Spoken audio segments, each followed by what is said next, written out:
Bonsoir à tout le monde et bienvenue dans ce live. Je vous prie de bien vouloir partager, surtout de sécuriser le live. Vous savez que Facebook nous met énormément de restrictions. Bref, le plus important, c'est pas le nombre de vues, le plus important, c'est que vous partagez, que vous invitez vos amis et que vous repartagez après. Euh, je dis bonsoir à toutes ces personnes qui sont connectées tous les jours. Je dis bonsoir à toutes ces personnes de l'ombre qui apportent énormément dans ce combat. Ces personnes qui sont présentes quand on a besoin d'eux. Ces personnes qui, euh, malgré qu'ils soient dans l'ombre, font un travail mais énorme. Parce que quand on a 10 000 personnes à Paris, on ne connaît pas d'où ils sortent ces 10 000 personnes-là. C'est des personnes qui sont dans l'ombre à qui nous devons respect et beaucoup de considération. Parce que quand on dit venez à la marche, venez ici, venez là, c'est pas des amis, c'est pas nos amis, c'est des personnes que nous ne connaissons ni d'Adam ni d'Ève. Et c'est des personnes qui, malgré tout, sont là. Et nous devons du respect à ces personnes-là. C'est très important, il faut le souligner.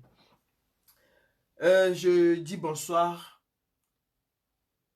aux femmes qui sont avec moi. Ces femmes qui, hier encore, m'ont fait pleurer parce que je savais que j'avais perdu une famille, la nucléaire, mais que j'avais une famille, mais je ne savais pas à quel point euh, c'est vrai, véritablement une famille. Ce qui est extraordinaire dans ce que nous faisons, dans ce combat, dans cette lutte pour la libération du Cameroun, c'est que avec certaines personnes, nous avons tissé des liens et ces liens-là sont euh, plus qu'une famille. J'ai coulé des larmes parce que j'ai été surpris de cet amour-là que ces femmes ont pour moi. Pas seulement, je parle de ces femmes parce que voilà, mais je parle de toutes ces personnes qui ont cet amour-là. Ça m'a beaucoup ému et je profite de l'occasion qui m'est donnée aujourd'hui pour vous dire merci. Merci d'être là, merci de me soutenir, de me prendre par les bras. Nandi Zulu et ta petite bande, Sandy Boston, Karen Richaud, vous êtes, bref, vous êtes mes mamans. Vous êtes mes mamans et gracias, muchas gracias. Je vais pas commencer cette vidéo sans rendre un vibrant hommage à l'apéro de Mbanga. L'apéro de Mbanga, c'est un monument. Et je pense que à la fin de ce combat, nous devons, nous devons rendre un vibrant hommage à l'apéro de Mbanga. Et aussi, je ne commencerai pas cette vidéo sans dire merci à une personne qui, malgré les hauts, malgré les bas, malgré ce que je suis, a toujours été là et m'a toujours apporté son soutien indéfectible. Une personne qui compte énormément pour moi. Je veux te dire merci. Merci d'être là, Bibi. Merci pour cette colonne vertébrale que tu es pour moi. Merci beaucoup. Et sur ce, je vous dis encore une fois de plus bonsoir et bienvenue dans ce live. Permettez-moi, parce que j'ai entendu beaucoup de choses, j'ai vu beaucoup de choses. Vous savez, on a souvent tendance à insulter ou bien à dénigrer les faux profils ou à dénigrer des personnes que nous ne connaissons pas.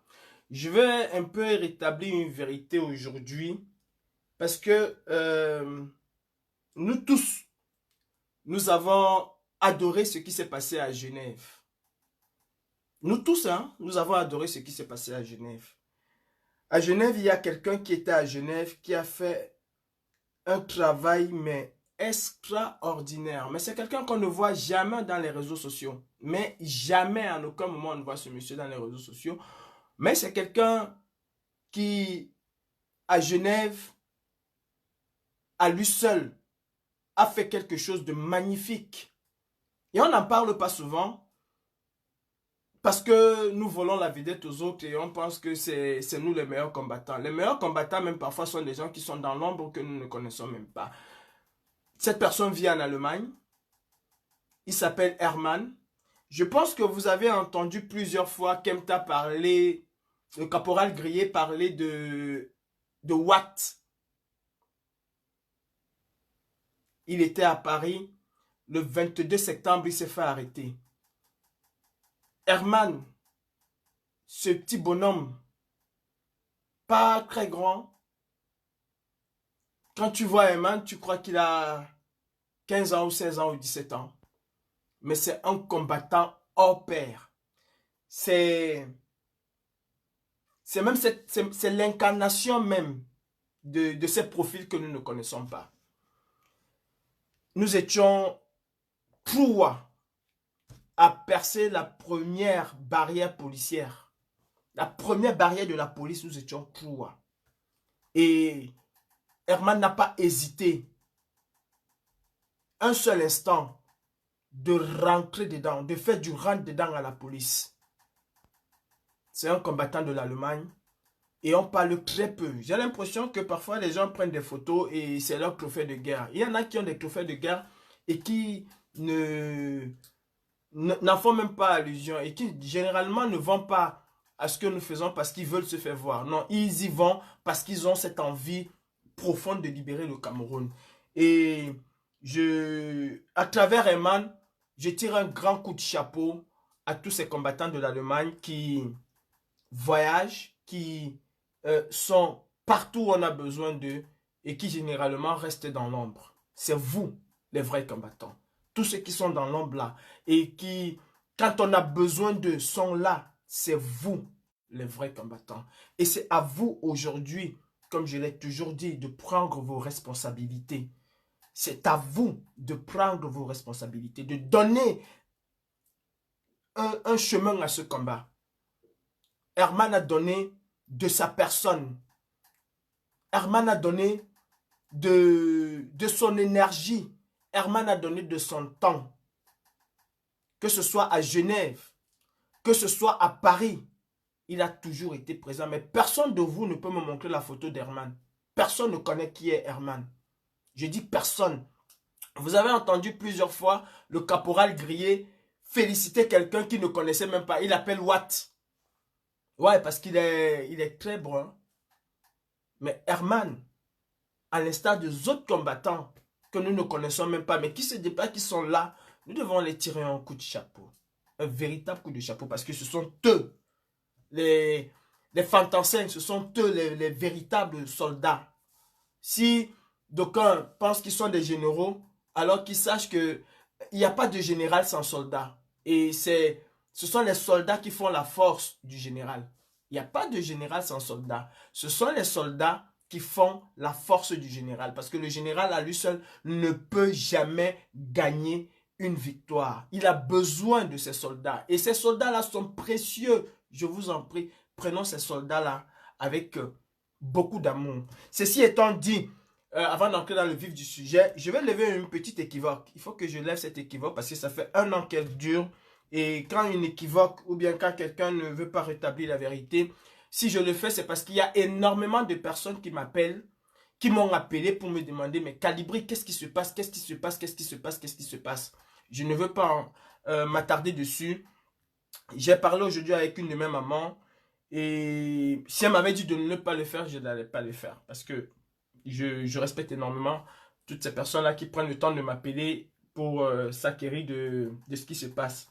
C'est pour vous dire que ce combat, beaucoup de personnes portent ce combat dans leur cœur. Que ce soit en France, partout dans le monde, on porte ce combat. L'équivoque que je vais lever, c'est l'équivoque avec Stéphane Tchumbo. Ça fait 1 an que je n'ai jamais voulu parler de Stéphane Tchumbo parce que j'ai du respect pour tout le monde. Et je tiens vraiment, mais vraiment, à garder ce respect-là. Ce n'est pas parce qu'on ne mange plus dans le même plat que forcément nous sommes des ennemis. Je tiens à le dire ici et de manière officielle, il n'y a jamais eu un problème d'argent ou de quoi que ce soit entre Calibri et Stéphane Tchumbo. Jamais. Ça n'a pas existé et ça n'existe pas. Et j'aimerais par la suite que s'il y a un problème, que Stéphane Toumbo vous le dise. Il n'y a jamais eu de problème. Mes problèmes avec certaines personnes proches sont ont fait surface après le salon de l'agriculture. Ouais, après le salon de l'agriculture, j'ai eu beaucoup de problèmes. Et j'ai aussi beaucoup de personnes qui m'avaient prévenu que voilà où tes problèmes vont commencer. Mais ça, c'est des problèmes d'ordre personnel. Et puis, tu ne peux pas empêcher les gens de penser ce qu'ils veulent penser. Ce que je tiens à dire ici, l'unique problème que j'ai eu avec Stéphane Toumbo, j'en parle et puis je m'arrête là. Parce que hier, c'était Savannah comme brandissait. Aujourd'hui, c'est Stéphane Toumbo. Demain, il faut qu'ils aillent encore créer une autre personne. Parce que Stéphane Toumbo et Calibri, il n'y a jamais eu de problème. L'unique problème que j'ai eu avec Stéphane Toumbo, c'est ceci. Après le salon de l'agriculture, nous nous sommes rencontrés juste après le procès que j'ai eu. Nous nous sommes rencontrés chez Savannah. En fait, il était question qu'on se retrouve chez Savannah pour faire le débriefing, pour dire aux gens ce qui s'est passé au procès. Et ce jour-là, Stéphane Toumbo décide de taper sur Emmanuel Macron. Il décide de taper sur la France, taper sur Emmanuel Macron. Et moi, je dis à Stéphane Toumbo, non. Le moment est mal choisi de le faire. Je viens de rencontrer Emmanuel Macron. Je viens de parler avec Emmanuel Macron. Et Emmanuel Macron a donné certaines garanties. Ça ne fait même pas encore une semaine. Laissons déjà le temps à Emmanuel Macron de libérer ne serait-ce que ces prisonnières-là. Je parlais de Rosanne Dimini et toutes ces personnes-là. Laissons-lui le temps. On vient de demander quelque chose à quelqu'un. Imagine-toi que tu demandes à quelqu'un de te construire une maison. Tu as ton oncle qui est en Europe, qui a beaucoup d'argent. Tu vas le supplier de te construire une maison. Ton oncle te dit, ok, donne-moi un petit temps, je vais te construire la maison. Et 2 jours après, tu te mets en mondovision, tu commences à l'insulter. C'est pas poli. Attendons. Pour le moment, vraiment Stéphane, je n'aimerais pas que tu parles d'Emmanuel Macron. En tout cas, surtout pas devant moi. Si tu veux taper sur Emmanuel Macron, tu le feras peut-être après. Mais vraiment ici, devant moi, moi qui viens de lui demander quelque chose. Lui qui vient de mettre à nu ce gouvernement dictatorial de Paul Biya. Tu commences encore à l'insulter. Il va vraiment, on n'aura aucun sérieux. Je dis, c'est tout le petit problème. C'est tout ça. Pour le moment, je te prie de ne pas taper sur Emmanuel Macron. En tout cas, pas devant moi. Je n'accepterai pas ça. Parce que nous venons de demander quelque chose. Attendons au moins avoir les fruits ou pas avant de le faire. Je dis encore que c'est tout ce petit problème. Et à l'issue de ce petit problème-là, il m'a été rapporté plusieurs choses. Beaucoup de trucs. Genre, on m'accusait d'aller déjeuner à l'Élysée, d'entrer à l'Élysée tous les jours, de parler avec Macron, d'être ceci, d'être cela, d'être cela. Ça m'a été rapporté par. Et le jour où Stéphane m'a appelé pour me dire qu'il ne va plus être à la brigade anti-Sardina, j'avais déjà eu vent de ça depuis. En tout cas, mon proche collaborateur qui est Cyril m'avait déjà appelé pour me dire, est-ce que tu as eu Stéphane? J'ai dit non, je n'ai pas eu Stéphane. Il me dit, Stéphane m'a dit qu'il ne veut plus être à la brigade anti-Sardina parce que tu rencontres Macron, parce que tu vas à l'Élysée, parce que tu l'empêches de parler de la France, parce que. En tout cas, aussi parce que il a pris un autre chemin. J'ai dit, ok, il n'y a pas de souci. Si Stéphane a pris un autre chemin, c'est bon. Mais ça me fait mal que ce soit une autre personne qui m'appelle pour me le dire. Stéphane et moi, nous avons une relation de frère à frère. J'ai eu une relation de frère. Je dis, quand je parle de frère, c'est mon propre frère. J'ai pris Stéphane comme mon propre frère. Et il sait de quoi je parle. Je ne veux pas venir ici parler de ça. Il sait de quoi je parle. Et je ne parle même pas de la brigade anti-Sardina. Je parle de la brigade anti-Sardina. Alors quand Stéphane m'a appelé pour me dire, parce que Cyril a dit à Stéphane, écoute, appelle Calibri. Tu dis à Calibri ce que tu viens de me dire. C'est ton ami, c'est ton frère. Quand Stéphane m'a appelé, moi, la seule chose que j'avais dit à Stéphane ce jour, c'est que tu m'as poignardé dans le dos. Pas parce que tu t'en vas, tu es libre de partir. Tu me dis que tu t'es engagé ailleurs et que tu n'aimerais plus être dans le mouvement parce que ce que tu fais aujourd'hui t'empêche d'être dans le mouvement. C'est une très bonne chose, mais tu m'as poignardé dans le dos parce que j'aurais quand même été la première personne à être au courant. Mais toi, tu viens me dire quelque chose que je suis déjà au courant depuis. Stéphane vous dira exactement, c'est les mêmes mots que je lui ai dit. Et tout en lui souhaitant bonne chance, en lui rappelant qu'il reste et demeure mon frère. Bon, je n'ai aucun problème d'argent ou de partage ou de quoi que ce soit qui se passe entre Calibri et Stéphane. Ça n'existe pas. Ça n'a jamais existé et ça n'existera jamais. Donc, qu'on n'attende pas, ou bien que certaines personnes n'attendent pas que Stéphane détienne des secrets de la brigade anti-Sardina. Il n'y a pas de secret à la brigade anti-Sardina. Aucun secret. Et Gréboni, aujourd'hui, si vous ne voyez plus Gréboni, c'est parce qu'il a des choses personnelles à faire. Mais ça ne fait pas 3 semaines que Gréboni, personnellement, a présidé une réunion de la brigade anti-Sardina. Ça ne fait pas 3 semaines. Notre truc aujourd'hui, ce n'est pas de venir sur les réseaux sociaux vous dire ce que nous sommes en train de faire ou ce que nous ne sommes pas en train de faire. Et Gréboni, aujourd'hui, si vous ne le savez pas, a pris du galon au sein de la brigade anti-Sardina et il s'occupe d'un autre département. Si je peux, Gréboni est aujourd'hui un ministre, hein, ce n'est plus... non seulement c'est mon conseiller, c'est mon porte-parole, c'est mon ministre aussi. Ça, c'était pour parler de ce problème-là brièvement. Maintenant, mes frères camerounais, il est temps que nous nous regardons dans les yeux, droit dans les yeux là. Bipez-moi tous ces malades mentaux. Bipez-moi tous ces gens-là qui pensent que le Cameroun ne va pas changer. Bipez-moi ces gens-là, appelez-moi ces gens-là, qu'ils viennent et qu'on discute, qu'on parle comme des hommes.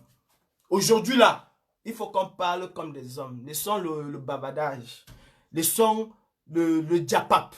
Parlons comme des hommes. Mes frères, ça fait 3 ans. 3 ans que nous sommes dans ce combat. Pas dans ce combat. Je tiens à vous dire que je ne suis pas un combattant, je suis un activiste. Raison pour laquelle tous les noms de général, maréchal, là, j'ai toujours refusé ça parce que je considère mon rôle comme étant un rôle d'activiste pur et simple. Un rôle d'activiste. Je suis activiste et rien d'autre. Je ne suis pas combattant. Combattant là, c'est quand nous allons rentrer au Cameroun là, on va être des combattants parce que nous allons combattre sur le terrain. Mais là, nous sommes des activistes. Rien de plus. C'est pas les galons là. Ça n'existe pas dans l'activisme, il n'y a pas de galons. Nous sommes tous égaux. Et je l'ai toujours dit, il n'y a pas un combattant qui vaut mieux qu'un autre. Nous sommes pareils. Parce que pour moi, nous sommes des activistes. Pour certains d'entre nous, nous sommes des activistes. Mes frères camerounais, le moment est venu de se dire la vérité. Le moment est venu de changer profondément le Cameroun. Je dis profondément le Cameroun. Et je tiens encore à vous le dire. Celui qui n'est pas content, quand il saute en l'air ou il me prouve le contraire. On ne va jamais changer le Cameroun avec le Funkan. Si quelqu'un n'a pas compris ce qu'on appelle le Funkan. On ne va jamais changer le Cameroun avec l'arbre de la paix. En tout cas, nous les activistes là, nous les combattants, nous n'allons jamais changer le Cameroun avec l'arbre de la paix. Les seules personnes qui changeront le Cameroun avec l'arbre de la paix, c'est les partis politiques camerounais. Ce sont les partis politiques camerounais qui changeront ou qui arriveront à changer le Cameroun. Le jour où ils vont trouver un consensus, eux, ils changeront le Cameroun à l'Assemblée ou je ne sais pas comment avec l'arbre de la paix. Mais nous qui sommes dans le Wa, nous qui sommes dans le Ngeme, nous qui sommes dans la galère, nous qui sommes dans la Gadou, nous n'allons jamais changer le Cameroun avec l'arbre de la paix. C'est impossible. C'est impossible. Quand quelqu'un t'enferme dans une maison, il a pris les clés, il a mis dans sa poche. Tu vas beau dire que Soso père, pardon père, viens, il ne viendra pas. La seule issue pour toi, c'est de te battre pour pouvoir sortir de cette maison. Ou tu peux casser cette maison, tu la casses. Si tu peux percer un clou, tu perces le clou, tu t'évades. Vous n'avez jamais vu un prisonnier s'évader sans effort. Ça n'existe pas. Un prisonnier ne s'évade jamais sans effort. Mes frères, je vous parle tous les jours de la nuit des longs couteaux. On sort aujourd'hui ou on ne sort pas aujourd'hui, le Cameroun va sombrer dans la désolation. Et pendant que nous sommes là, pendant que nous avons les forces, nous pouvons stopper cela. Nous pouvons stopper cela. Et il faut que nous commençons maintenant, aujourd'hui, pas demain. Il faut que nous commençons cela maintenant. Ça fait 3 ans. Bientôt, voilà 2001 qui est en train de finir. Nous allons entamer 2000, voilà 2021 qui est en train de finir. Nous allons entamer 2022 bientôt. Après 2023, on n'est pas là pour accompagner ce régime. On n'est pas là pour accompagner le régime de Paul Biya. Nous sommes en révolution. Et pour ceux qui pensent que Calibri parle de révolution aujourd'hui, je vous envoie suivre les directs du 7 octobre devant l'ambassade du Cameroun. Je ne parlais pas de résistance, je parlais de révolution. Je vous rappelle que j'ai acheté le champagne pour annoncer la révolution en Europe. La révolution camerounaise. Le dernier truc que nous avons fait à 22 h quand j'ai demandé aux gens de rentrer chez eux, nous parlions de révolution. Je parlais de révolution. Bon, je suis dans cette optique depuis. Je vous envoie encore, allez suivre le direct que j'ai fait le 27 janvier 2019. Souvenez-vous, je vous demandais d'acheter le riz, d'acheter vos sacs de riz, d'huile, vos cartons d'huile et tout, de garder chez vous parce que nous allons intensifier la lutte. Mais quand tu te rends compte que tu es seul dans un truc, tu fais un peu marche arrière. Mais le moment est venu aujourd'hui de prendre nous, je parle bien de nous. Le moment est venu de prendre notre destin en main. Vous savez, Frère Fanon disait, chaque génération doit trouver sa mission, ou l'accomplir, ou la trahir. Ça, c'est Frantz Fanon qui le disait. Chaque génération doit trouver sa mission, ou l'accomplir, ou la trahir. Et notre mission, nous, cette génération, nous, la génération de 2020, la génération de 2018, la génération qui est sortie après les élections là, notre mission est de faire tomber ce gouvernement dictatorial qui est à Yaoundé. La génération de 91 a essayé et nous avons l'obligation de réussir. La génération de 91, pour certains d'entre eux, ont trahi. Je dis bien la génération de 91, pour certains d'entre eux, ont trahi l'espoir du peuple camerounais. Faut jamais l'oublier. Faut jamais oublier cela. Et nous, aujourd'hui, nous sommes non seulement une génération choisie par Dieu, choisie par les Camerounais, nous avons la chance d'avoir certains de ces aînés de 91 qui sont avec nous. Pour certains, nous avons la chance d'avoir une génération qui a participé aux heures troubles du Cameroun dans les années 60. Nous avons la chance, je dis encore, nous avons la chance d'avoir une génération qui a connu et qui a aidé Paul Biya. Nous avons la chance d'avoir cette génération qui a essayé en 2008. Nous sommes même de cette génération qui avons essayé quelque chose en 2008. Nous avons toutes ces personnes réunies autour de nous qui nous accompagnent, qui nous guident. Et nous devons en profiter. Parce que si nous ne gagnons pas cette guerre aujourd'hui, ce n'est pas demain que nous allons la gagner. Ce n'est pas nos enfants, nos petits-enfants qui vont gagner cette guerre. Nous avons l'obligation de réussir. Frère Fanon disait, chaque génération doit trouver sa mission.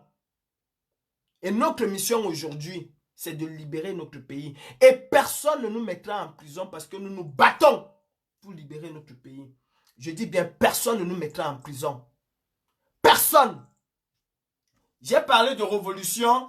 Il y a eu des oiseaux de mauvais augure qui ont explosé sur la toile et j'étais un peu partout à travers l'univers pour raconter n'importe quoi. Je vais vous dire, mes frères, j'ai parlé de révolution et pas de rébellion. Il faut qu'on soit un peu bête pour penser que nous pouvons mener une rébellion. On peut se greffer à quelque chose qui existe déjà. Mais nous ne pouvons pas, à l'état actuel des choses, mener une rébellion au Cameroun. Tout simplement parce que nous n'avons pas de base arrière. Nous n'avons pas de base arrière. Nous savons que c'est la France qui est au Gabon. C'est la France qui est en Guinée équatoriale. C'est la France qui est au Tchad. C'est la France, entre guillemets, qui est en République centrafricaine. Même si elle n'y est plus avec la Russie qui est là. Vous allez avoir une base arrière où, pour dire, vos armes vont passer par où? Vos armes vont passer par où? Il faut forcément une logistique pour pouvoir avoir mené une guerre normalement. Et en plus, au sud-ouest, ils sont très bien placés. Parce que même si le Nigeria empêche les armes d'entrer, le Nigeria ne peut pas complètement fermer ses frontières. Les armes arrivent toujours à entrer. Je peux vous dire une chose. Si nos frères du Nozo avaient eu base arrière pour la livraison des armes, le Nigeria, c'est que l'armée camerounaise n'est plus au Nozo. Je répète, si nos frères ambazoniens avaient eu comme base arrière le Nigeria pour faire passer les armes, c'est que l'armée camerounaise a déjà plié bagage au Nozo depuis. Parce que si les gars attendaient 1 million de munitions par mois, s'ils avaient une base arrière, aujourd'hui ils sont obligés d'avoir peut-être 10 000 munitions. Bon, le rendement est faible. Il nous faut une base arrière. On n'en a pas. Et pour le moment, rien ne nous empêche. Je dis bien, rien ne nous empêche de mener une révolution. La révolution ne veut pas forcément dire prendre des armes. La révolution ne veut pas forcément dire prendre des armes. C'est pas ce que la révolution veut dire. Non, pas forcément prendre des armes. Si une révolution devient armée, finalement, elle devient rébellion, elle ne devient plus révolution. Les militaires camerounais peuvent faire une rébellion. Eux, ils ont. Et eux, ils ont les moyens de faire une rébellion. Nous, le peuple camerounais, nous avons l'obligation de faire une révolution. Ça, c'est une petite parenthèse. Je vais ouvrir un débat. Mes frères camerounais, mes frères de la diaspora, mes frères combattants, comme nous aimons nous appeler, ouvrons les yeux. Albert Einstein disait, le succès arrive toujours lorsqu'une opportunité rencontre la préparation. Albert Einstein. Le succès arrive toujours lorsqu'une opportunité rencontre la préparation. Préparons le peuple camerounais à sortir. Et quelle que soit l'opportunité qui va se présenter, cette opportunité-là va se transformer en succès.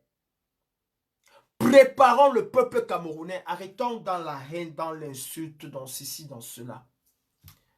Le professeur Gervais Mendoza est aujourd'hui à 2 doigts de la mort. C'est une opportunité. Je le dis, quand je le dis, ce n'est pas de manière méchante. Mais c'est une opportunité aujourd'hui pour nous. Et il faut qu'on se dise la vérité. C'est une opportunité aujourd'hui de faire comprendre à ceux qui soutiennent ce régime. Nous devons les faire comprendre. Regardez vous-même comment on traite un des vôtres. Vous qui dites tous les jours Ayop. Le professeur Gervais Mendoza lui-même il disait Paul Biya Ayop. Il chantait, il dansait Paul Biya au nom, Paul Biya ici, Paul Biya Ayop, le meilleur papa de la terre. Lui-même il le chantait. Mais mes frères, un activiste ou un combattant de la liberté, un combattant de la justice doit dénoncer l'injustice d'où qu'il vient, même si c'est son tortionnaire qui subit l'injustice.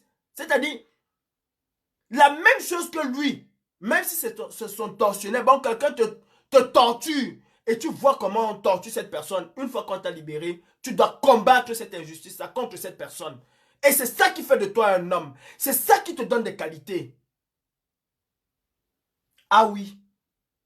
Maurice Papon, c'est le seul fonctionnaire français qui a été condamné pour crime contre l'humanité, pour tout ce qu'ils ont fait aux Juifs.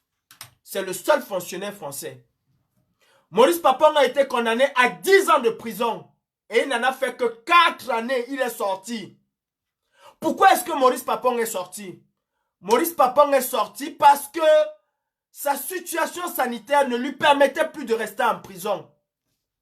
Quel que soit ce que Mendoza a fait, il n'a pas fait les un millième de ce que Maurice Papon a fait. Maurice Papon a participé à la Shoah.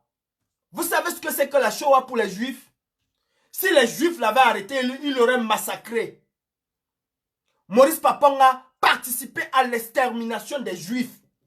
Je vous rappelle qu'il a été condamné pour crime contre l'humanité. Aucun tribunal au monde ne peut condamner Gervais Mendoza pour crime contre l'humanité. On va peut-être lui condamner pour vol, détournement de fonds. Je préfère quelqu'un qui détourne des fonds que quelqu'un qui tue des milliers de personnes. Et c'est ce que Maurice Papon a fait. Mais quand on s'est rendu compte que ce monsieur est malade, on l'a laissé rentrer chez lui se faire soigner. Mendoza pouvait continuer. Ça fait 1 an aujourd'hui que je demande sa libération. C'est pas aujourd'hui que Mendoza est malade. Et ça, nous devons nous servir de chaque opportunité qui se présente devant nous pour mener à bien notre combat et conscientiser les choses. Nous devons, je dis bien, nous devons nous saisir de chaque opportunité qui se présente devant nous pour mener à bien. Et surtout, montrer aux Camerounais, montrer à tous les Camerounais que le train de la renaissance du Cameroun va être un train où chaque Camerounais doit être admis dans ce train. On ne va pas construire le Cameroun avec des Chinois. On ne construira pas le Cameroun avec des Gabonais. On construira le Cameroun avec tous les enfants du Cameroun. Je dis tous les enfants du Cameroun. Parce qu'il n'y a qu'une petite partie des Camerounais qui arrivent à vivre sur le dos de la majorité des Camerounais. Apprenons à être des pédagogues. Oui. Si quelqu'un nous insulte, prêchons de l'amour. Mon frère Minasto, qui me cherchait ou bien avec qui on a failli se battre plusieurs fois dans Paris. Si tu poses la question à Minasto, qu'est-ce que tu reproches à Calibri? Il ne pourra pas te dire. Il va te dire que, oh, il a suivi le chef de l'État. Oh, je protège les institutions. Vous protégez quelle institution? L'institution qui est incapable de vous protéger. Je vous rappelle que Mendoza, quel que soit ce que Mendoza a fait, il est juste privé de liberté. Mendoza est juste privé de liberté. Il jouit encore de tous ses droits en tant que citoyen. Et ce combat devait être aussi le nôtre. La libération de Mendoza devait être aussi notre combat. Ça devait être une opportunité pour nous. Non, au lieu de se mobiliser comme nous nous sommes mobilisés pour Omer. Comme nous nous sommes mobilisés pour notre frère Jules Omer.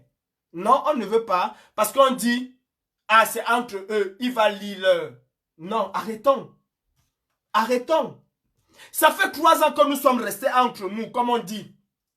Ça fait 3 ans que nous sommes restés entre nous. De combien de kilomètres avons-nous progressé? Je tiens à dire que la diaspora a fait quelque chose de phénoménal. La diaspora camerounaise est pour moi la meilleure diaspora qui se bat pour son peuple. Ça, je tiens à le dire. C'est la meilleure diaspora qui se bat pour son peuple. Cette diaspora a fait quelque chose de phénoménal. Il nous faut conquérir le cœur des Camerounais. Mais frère, prenons un peu notre petit cerveau là. On n'a pas besoin de diplôme. Je vous dis, hein, si quelqu'un vient faire un live pour vous dire que Paul Biya est mauvais, pour vous dire comment le gouvernement, vous expliquer la satrapie, celui-là, dites-lui d'aller se faire ça. Il n'y a aucun Camerounais, je dis bien, il n'y a aucun Camerounais qui n'est pas conscient, qui ne connaît pas que ce gouvernement est un gouvernement tyrannique, qui ne connaît pas que Paul Biya tue les Camerounais. Il n'y a aucun Camerounais, y compris de son propre village. Tous les Camerounais savent la situation dans laquelle ils sont. Il n'y a pas un Camerounais qui ne connaît pas la situation dans laquelle se trouve le Cameroun. Il n'en existe pas. Bon, vous n'allez pas rappeler aux gens ce qu'ils savent déjà. Mais nous devons comprendre quelque chose, mes frères. Nous devons comprendre que depuis 1986, Biya n'était pas prêt pour le poste présidentiel. Mais je vous dis, allez suivre mon truc à RFI où j'ai dit le pouvoir fait changer l'homme. Le pouvoir a toujours fait changer l'homme. C'est naturel. C'est naturel. Biya au départ ne voulait pas lui. Oh. On lui a dit que tu vas rester là.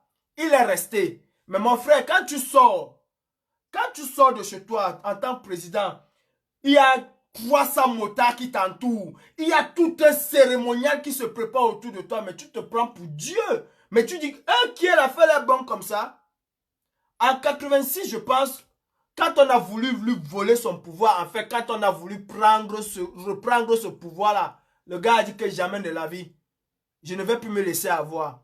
Biya a exterminé tous les élites nordistes. Ça n'existait plus.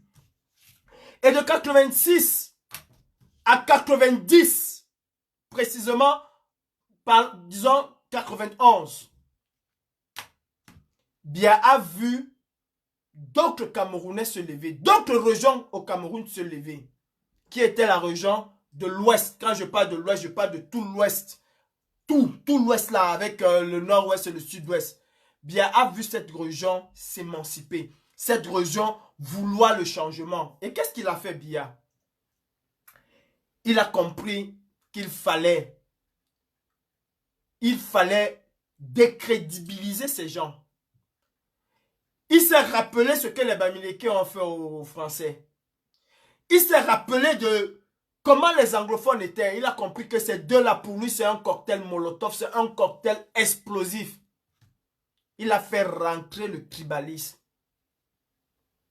Il a fait rentrer le tribalisme à l'intérieur en montrant qui sont les créateurs de l'axe Anglo-Bami. C'était pourquoi on a créé cet axe-là, Anglo-Bami. Mais c'était pour diviser les Camerounais. Ceux-là sont des mauvaises personnes. Les Bamenda sont les fous. Les Bamileke sont des voleurs. C'était à juste titre et c'était à dessein.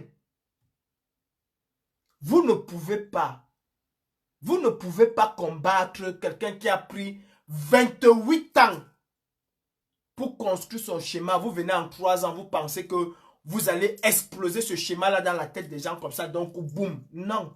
Il faut aussi un véritable travail de pédagogie. Il faut un véritable travail de pédagogie. Et c'est à nous aujourd'hui. C'est-à-dire, quand vous fonctionnez dans un truc et que ça ne marche pas, essayez de vous ajuster. L'avion n'a pas été construit en une journée ou en un an. Non, il y a eu des améliorations. Il y a eu des imperfections. Et au fur et à mesure, il y a eu des améliorations. C'est à nous de pouvoir nous adapter. Et c'est ça, la réussite de notre combat. Ce n'est pas en criant le président Kamto matin, midi, soir. Le président Kamto, je le dis, c'est un acquis. Aucun, et Mamadou Mota vous l'a dit l'autre jour, aucun homme politique au Cameroun aujourd'hui n'a cette envergure nationale que le président Maurice Kamto a aujourd'hui. C'est un acquis. C'est un acquis. Est-ce que nous nous battons? Posez-vous la question de savoir, est-ce que nous nous battons pour dire que Kamto est le plus fort ou nous nous battons pour que le Cameroun change et que véritablement ce soit les idées. Les idées et le président Kamto qui devient président demain. Si vous vous battez pour dire seulement non, Kamto c'est le plus beau, Kamto c'est le plus fort, le président Kamto. Si vous vous battez pour ça, mais vous pouvez vous battre pour ça 10 000 ans, ça ne changera rien. Il sera le plus beau pour vous. Mais est-ce que c'est sa finalité? La finalité du président Kamto, c'est le Cameroun. La finalité du président Kamto, ce n'est pas forcément qu'il soit président parce qu'il vous a dit que ce n'est pas écrit sur son front. Mais c'est que ses idées, c'est que son combat perdu et que son combat change le Cameroun. Voilà, excusez-moi, voilà le combat de Kamto. Mes frères, je dis, comme l'a dit Albert Einstein, le succès arrive toujours lorsqu'une opportunité rencontre une préparation.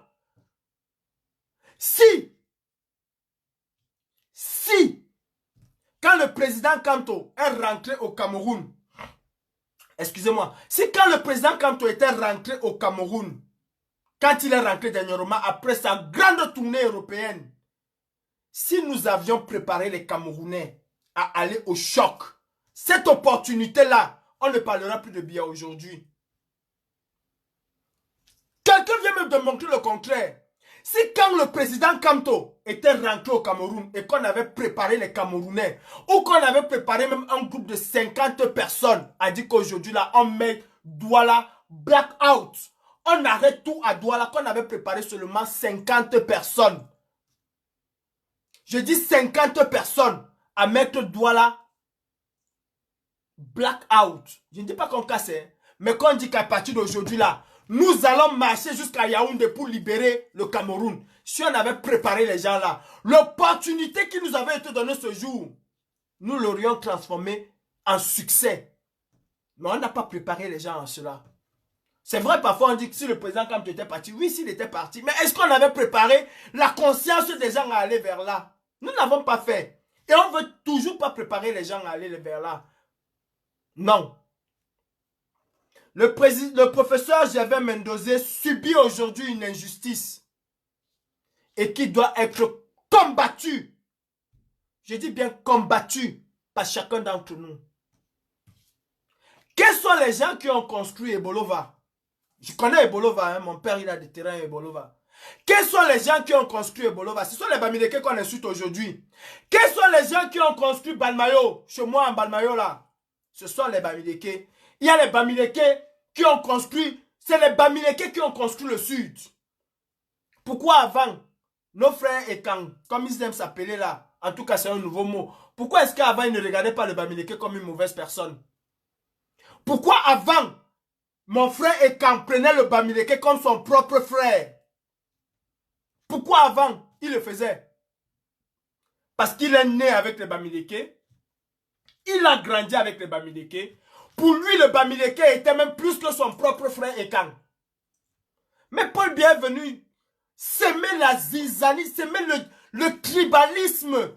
Chaque fois qu'il a vu que son pouvoir a été menacé par une ethnie, il a jeté cette ethnie-là à la vindicte populaire. Et c'est ce qui se passe avec les Bamileke. C'est ce qui se passe avec les Bamileke. Mais nous souffrons encore d'avoir, je dis, des véritables têtes percées qui vont continuer à te dire que on a dit que les Bamileke, on a dit que les Bamileke, si ce n'est pas les Bamileke. Et vous pensez qu'avec ce discours-là, nous allons arriver à quelque chose? Nous n'allons arriver à rien du tout. Nous n'allons arriver à rien du tout. Nous avons besoin d'une révolution populaire au Cameroun.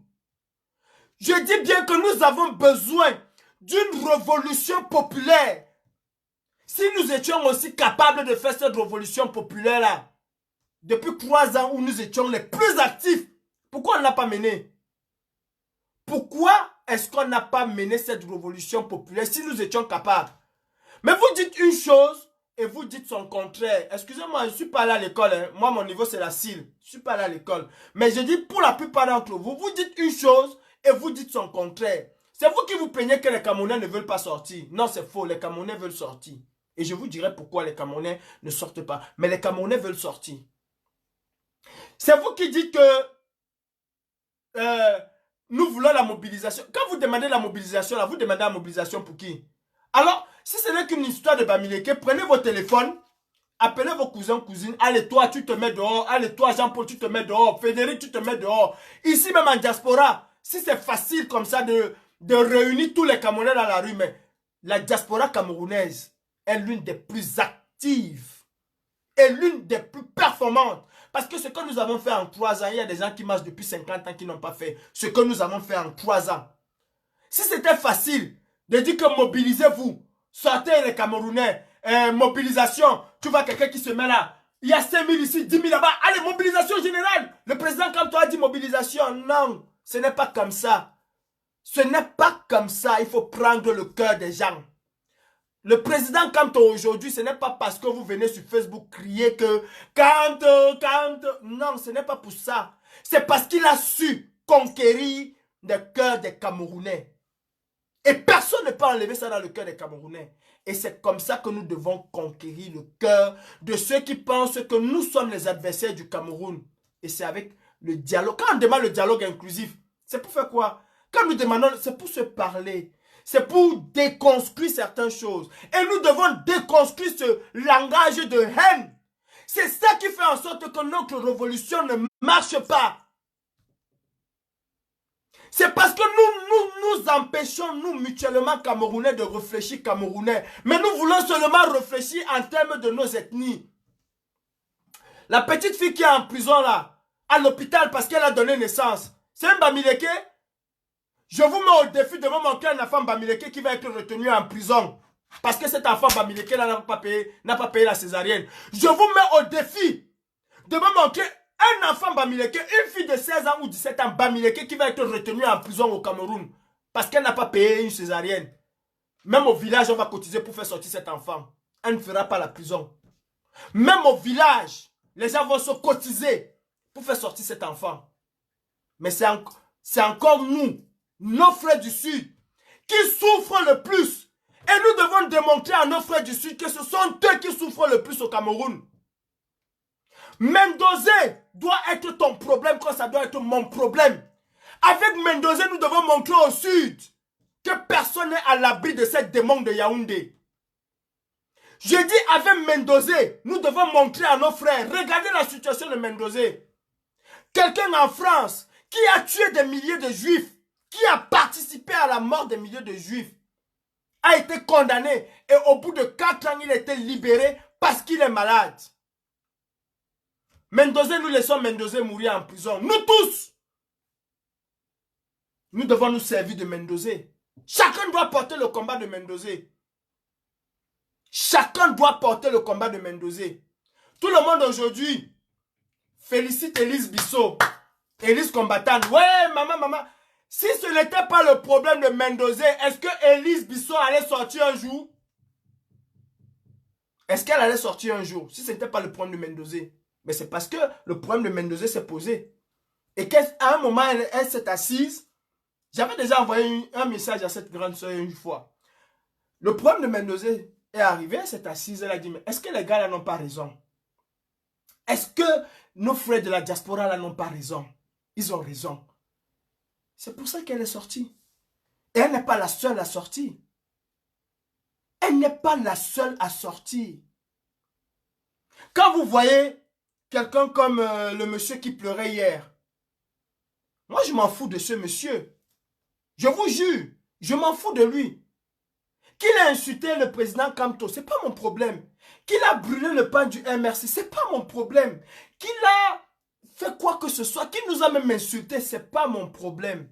Ce qui m'intéresse, c'est ce qui sort de sa bouche aujourd'hui. Ce qui m'intéresse, c'est son discours.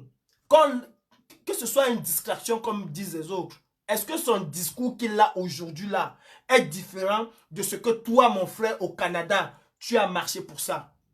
Quand tu lui disais que les gens qui sont avec toi là sont des criminels, il disait non, ce n'est pas des criminels, c'est de bonnes personnes. Aujourd'hui, il vient vous dire, pardon mes frères, priez pour moi. Pardon mes frères, je suis déjà mort. Tu lui dis que va là-bas, tu vas lire. Non, mon frère, tu ne peux pas jeter l'eau du bébé et le bébé en même temps. Non, tu dois sauver un des deux. Tu dois prendre un des deux. Servons-nous de ce discours-là pour montrer aux autres que voilà ce que nous vous disons tous les jours. Voilà ce que votre frère même a subi.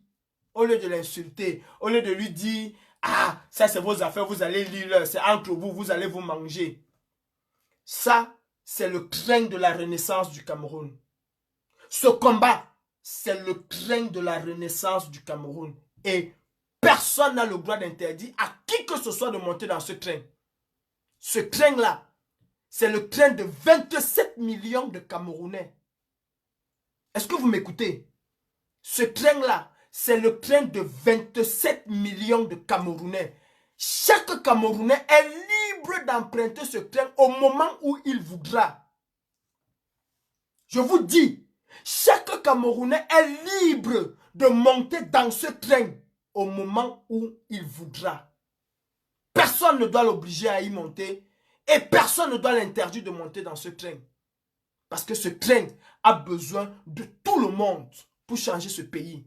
Ça fait 3 ans, je dis bien 3 ans que nous sommes là. Si nous bombons le torse que nous sommes. Ok, pourquoi nous n'avons pas appelé nos familles le 22 septembre au Cameroun pour mettre tout le monde dehors? Pourquoi nous n'avons pas appelé nos familles? Parce que nous sommes aussi une minorité qui avons besoin d'une autre minorité, qui ont ainsi de suite, minorité plus minorité. va faire cette mobilisation. Et cette mobilisation doit se faire dans l'amour.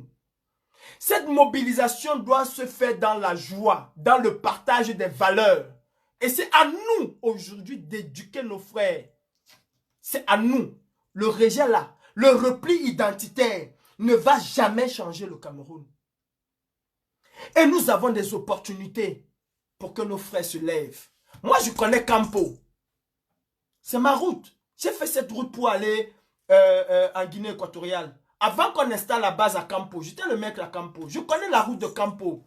S'il y a quelqu'un qui connaît Campo, qui vient, on va parler. Je connais Campo, l'auberge de Morel ou bien Morel le Blanc qui était à Campo, juste après la gendarmerie. Je connais Campo. Et je connais les souffrances du Sud.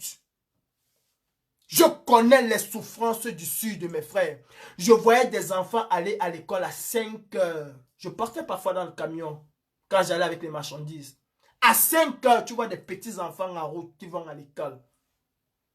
Je n'ai pas vu un pont normal à Campo. Mais vous connaissez l'argent qui sort de Campo tous les jours? Vous connaissez les milliards que Campo produit à l'État du Cameroun tous les mois? Tous les jours, vous connaissez ces millions-là, mais il n'y a pas de pont à Campo. J'ai eu mal hier quand j'ai vu un dernier pont de Campo s'écrouler. Et c'était comme ça même presque tout le temps. Le pont tombe, on va couper quelques billes de bois, on vient, on met les planches et on refait le pont. On n'a jamais sorti 20, 30, 40, 200 millions pour arranger un pont à Campo. Mais Campo donne de l'argent à l'État du Cameroun tous les jours et les enfants de Campo vivent dans la misère. C'est ça le discours que nous devons montrer à ces gens-là.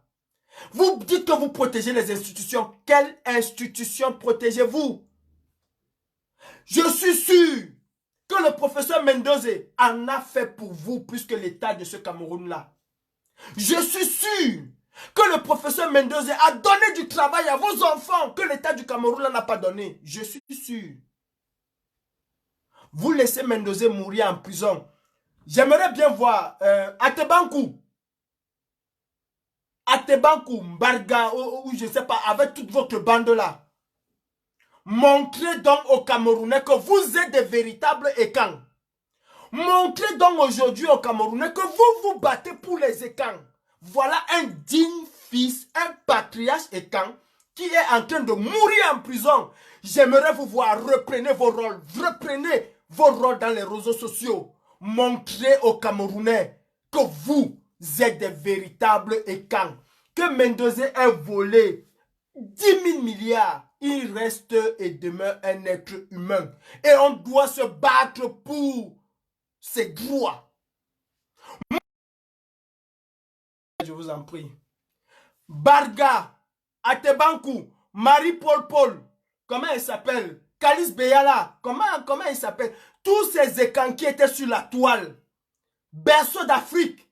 Comment il s'appelle? Tous ces patriotes-là. Venez nous montrer maintenant que vous êtes des véritables patriotes camerounais. Venez faire sortir Mendoza de la prison. Faites sortir ce digne fils écan de la prison. C'est le temps aujourd'hui de prendre vos téléphones et dire Atara Paul Biya, tu dois libérer. Atara Paul Biya, il faut que tu libères Mendoza parce qu'il est malade. Parce que le code pénal camerounais prévoit cela. Prenez votre bâton de commandement. Aujourd'hui là, je vous lance le défi. Montrez aux Camerounais que vous vous battez pour les écans. Pas pour les institutions, mais que vous vous battez pour les écans. Je vous lance ce défi aujourd'hui. Montrez aux Camerounais qu'est-ce que vous valez véritablement. Montrez aux Camerounais. Voilà Mendoza qui est en train de mourir. Mendoza qui a bercé mon enfance. Je n'ai jamais vu cet homme de ma vie. Mais cet homme a bercé mon enfance. Et je suis sûr que cet homme a bercé ton enfance. Oui. Qui n'a pas eu le plaisir de regarder la CRTV à l'époque de Mendoza? Qui n'a pas eu le plaisir? On n'aime pas sa participation au gouvernement, mais on reconnaît quand même les valeurs de l'homme. Qui n'a pas eu le plaisir de regarder Mendoza à la CRTV? De regarder la CRTV. La CRTV avait les meilleurs programmes d'Afrique. En tout cas, c'est ce que nous voyons. La CRTV était attractive. Je ne parle pas de ces autres choses, je parle de la CRTV. The World This Week le dimanche, avec Anne Sang. The World This Week. Qui n'a pas eu le plaisir de regarder The World This Week? Qui n'a pas eu le plaisir de regarder Regard sur le monde avec l'actuel directeur qui bousille la CRTV? Qui n'a pas eu le plaisir de regarder Regard sur le monde le samedi? Qui n'a pas eu le plaisir de regarder des séries qui étaient à l'époque Dynastie à 22 h le samedi, ou de regarder Santa Barbara? Qui n'a pas eu le plaisir de regarder la culture camerounaise se développer avec la CRTV de Mendoza? Qui n'a pas eu ce plaisir-là? Qui, dites-moi qui, n'a pas eu le plaisir de voir l'émergence des acteurs camerounais? Qui? Qui n'a pas aimé Tube Vision? Qui? Qui n'a pas aimé Silence on tourne? Qui n'a pas aimé, comment je vais dire ça, L'Orphelin, avec sa belle chanson, Lorsque je rêve, comment il dit ça, c'est Abdou Benito. Qui n'a pas aimé l'attraction phare du samedi, avec Elvis Kemayu Télépodium? Qui n'a pas aimé News Bien News? Je vous cite des choses que vous ne connaissez même pas. Pour certains d'entre vous. Qui n'a pas aimé? J'avais Mendoza, moi je l'ai dit l'autre jour, était celui-là qui amenait les Camerounais à être entre eux, un et indivisible. J'avais Mendoza même l'incarnation du vivre ensemble au Cameroun. Je dis j'avais Mendoza l'incarnation parce que si la CRTV n'avait pas de bon programme, personne n'allait aller chez personne. Le Bamileke allait regarder la télé chez le Bassa sans que ça ne soit un problème. Je me souviens à l'époque de la télévision noir sur blanc, nous les enfants, c'est Gervais Mendoza qui nous a appris à aimer les dessins animés. Les Tarzan, Alice au pays des merveilles. Qu'est-ce que je vais citer quoi? Tortue Ninja, Colagol. C'est Gervais Mendoza qui a amené les Camerounais à un moment à vivre main dans la main. Ce monsieur, malgré ses écarts, et je ne connais pas, je vous mets au défi de me montrer un qui n'a pas volé. Aujourd'hui, on est en train d'adouber Gongo, quelqu'un qui a volé 3000 milliards, on applaudit. Mais on dit que Mendoza, il va l'île en prison parce qu'il a volé peut-être 2 ou 3 milliards. Non mais arrêtez. Nous sommes dans un pays où l'unité de vol c'est le milliard. Mendoza n'est pas le seul. Mendoza n'est pas le seul. Mendoza n'est pas le seul. Je ne demande pas qu'on libère Mendoza parce qu'il est écan. Non. Je ne demande pas. Il aurait été Bamileke, j'aurais fait la même chose. Il aurait été Douala, j'aurais fait la même chose. Sa situation sanitaire ne permet pas que ce monsieur soit en prison. On peut faire des aménagements de peine pour lui. On peut libérer Mendoza et le mettre en résidence surveillée. Chez lui, s'il veut partir, qu'il parte au moins dans la dignité, entouré de ses enfants. Mais c'est quelle cruauté! Nous sommes dans quelle cruauté? Et nous, Camerounais, on accepte ça. Nous, les enfants comment je veux dire? Nous, les enfants de la liberté. Nous acceptons ça? Nous acceptons ça là? C'est le Cameroun de demain que nous voulons construire? Non. Je dis non à cela. Et nous devons savoir jouir de toute opportunité qui nous est donnée pour enfoncer ce régime de plus en plus. De toute opportunité. Mendoza a amené les Camerounais à vivre véritablement ensemble. Oui, je le dis. Et je mets quiconque ici de venir me montrer le contraire. Combien de familles avaient les télévisions à l'époque? Mais c'était une joie de voir les Camerounais venir chez toi regarder la télé. C'était une joie. Beaucoup de Camerounais sont sortis de l'ombre. Comment elle s'appelle? Joséphine Dagnou, elle est sortie d'où? Elle est sortie d'où? Elle est sortie d'où? Barga et ta bande de cancres, venez nous montrer aujourd'hui ce que vous valez. Venez nous montrer que vous vous battez pour le grand Ekan. Venez nous montrer cela. Venez nous montrer cela. Bon, ce n'était qu'un slogan. Peuple Ekan. On vous a monté contre les Bamileke. Oh, les Bamileke sont mauvais. Oh, les Bamileke sont ceci. Oh, les Bamileke... On vous a monté. Ce n'est qu'une palissade qu'on vous sert. Vous avez vu un enfant Bamileke mourir là, dans ces conditions-là. Vous levez-vous contre ce gouvernement. Vous avez vu un enfant Bamileke mourir comme Mendozé, votre père, votre patriarche Mendozé en train de mourir en prison. Vous avez vu un Bamileke? Jules Omer Tchenkam a été emprisonné pendant 10 ans sans procès. Le jour où nous avons appris qu'il était en prison sans procès, nous nous sommes levés. À moins d'une semaine, Jules Omer Tchenkam a été libéré. Jules Omer Tchenkam a été libéré à moins d'une semaine. Nous nous sommes levés. J'ai fait des flyers ici à Paris que j'ai partagé partout. Nous nous sommes levés à moins d'une semaine. Jules Omer Tchenkam a été libéré. Vous avez vu un enfant Bamileke qui meurt comme ça? Vous avez vu? Ayez honte à un moment de suivre un gouvernement qui vous conduit tout droit vers le mur. Ayez honte. Parce qu'on vous a inoculé la reine du Bamileke dans le corps. Ce n'est pas le Bamileke qui gouverne au Cameroun. Ce n'est pas le Bamileke qui a les rênes du pouvoir au Cameroun. C'est vos propres frères Ekan qui laissent mourir un Ekan comme un chien. Mendozé est en train de partir devant vous comme un chien. Qu'est-ce que vous attendez? C'est le jour de sa mort que vous allez venir pleurer Mendozé? Montrez au moins à ce monsieur que vous l'avez aimé. Et si ce monsieur a volé une partie de ce qu'il a volé, vous avez consommé ça. Une partie de ce que Mendozé a volé, vous avez consommé cela. Il a donné du riz, il a donné de ceci, il a donné de cela au village. Mon frère, toi qui es au village, toi qui es le frère de Mendozé, son voisin, son cousin, lève-toi et tu dis à ce gouvernement que is enough, c'est trop. Vous ne pouvez pas en tant que peuple, et quand vous dites le grand peuple du Sud, laissez ce monsieur mourir comme un chien. Laissez ce haut commis de l'État mourir comme un chien. En plus, il n'est pas plus voleur que... Où sont passés les riz Orca? Où sont passés les riz? Les sacs, des milliers de sacs de riz Orca. Où sont passés les 100 milliards qui ont été octroyés au Cameroun pour la crise du Covid? C'est un enfant Bamileke qui est venu dans vos villages. Vous distribuez le gel.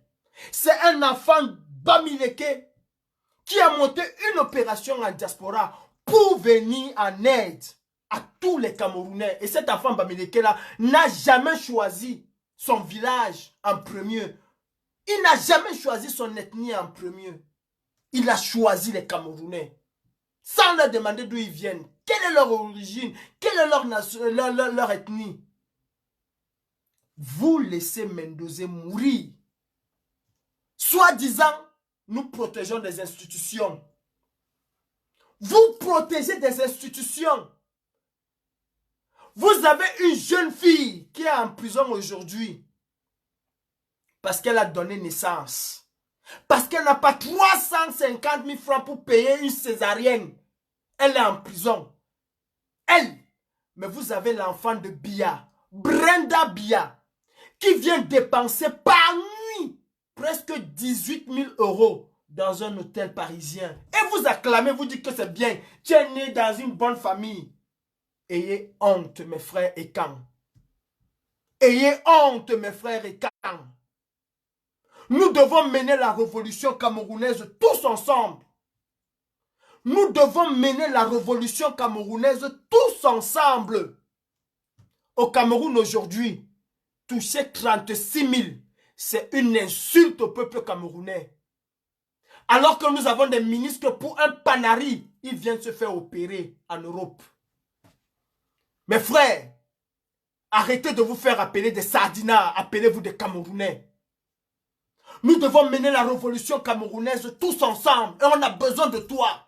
Prends conscience aujourd'hui que ton devoir, ton rôle aujourd'hui, ton rôle en tant que jeune, c'est de te retrouver dans la rue. Prends conscience que ta maman souffre tous les jours, que t'envoie à l'école, que tu fréquentes, que tu sois nanti de diplôme et que tu n'as pas le travail. Ou alors, pour qu'on te donne le travail, il faut que tu baisses ton pantalon. Ou il faut que toi, la fille, tu te prostitues pour avoir une place. Et tu crois que tu es digne d'être une femme qui a vendu son corps parce qu'elle veut avoir un salaire? Non, tu n'es pas digne. C'est un droit. Tu le mérites. Ce n'est pas une faveur. Et ne prends pas la faveur pour croire que tu es importante. Oh ma soeur, oh toi mon frère, qui a baissé ton pantalon pour qu'on te l'enfonce sans vaseline. Tu auras cette honte toute ta vie. Toute ta vie. Nous devons libérer le Cameroun de ces dictateurs pour pouvoir en jouir tous autant que nous sommes. Tous autant que nous sommes. Regarde le Sud. Regarde le Sud. Dans quel état de décrépitude se trouve le Sud? Regarde ton grand Sud qui participe au PIB camerounais. Le Sud. Où vont toutes les richesses du Sud? Tu as des localités qui sont à 200 km de Yaoundé. Vous faites 6 heures de temps pour y arriver. Et vous dites que vous soutenez qui? Vous soutenez les institutions. Brenda et toi, tu manges la même chose que Brenda. Brenda mange 3, 4, 5, 6 fois par jour. Brenda mange du caviar pendant que tu n'arrives même pas à manger une seule fois par jour. Et tu dis que tu soutiens les institutions. Une institution qui envoie les enfants de ce membre-là aller acquérir le savoir ailleurs et rester. Tu soutiens cette institution. Qu'est-ce que tu gagnes? Ton salaire, il est de combien? Si tu ne fais pas le bail Amsterdam, tu vas faire la moto. Si tu ne fais pas la moto, tu vas vendre la cigarette sur ta tête. Non, c'est déjà passé. Le Camerounais aujourd'hui n'a plus besoin de vendre la cigarette sur sa tête. Le Camerounais aujourd'hui n'a plus besoin de vendre l'eau glacée au marché. Non, nous ne sommes plus au siècle passé. Nous ne sommes plus au siècle passé. Le Camerounais aujourd'hui n'a plus besoin de couper le pain mettre sur sa tête marcher. Non, le monde progresse, le monde évolue. Je vais vous dire en Chine. Vous savez comment en Chine on portait l'eau à une époque? On mettait un long bâton. En Chine, on mettait un long bâton. Même au nord, quand j'allais passer mes vacances au nord, c'est comme ça. Au nord, on mettait un long bâton. Il y avait une corde avec un seau devant et derrière. C'est comme ça qu'on marchait. Mais aujourd'hui, même en Chine, ce n'est plus comme ça. Même en Chine, on ne porte plus l'eau comme ça. Le monde évolue. Ce n'est pas le Cameroun qui doit rester derrière. Le monde évolue, mes frères. On évolue avec le monde. Et tu dis que tu soutiens un gouvernement dictatorial parce que c'est le frère du village. Qu'est-ce que ça t'a rapporté?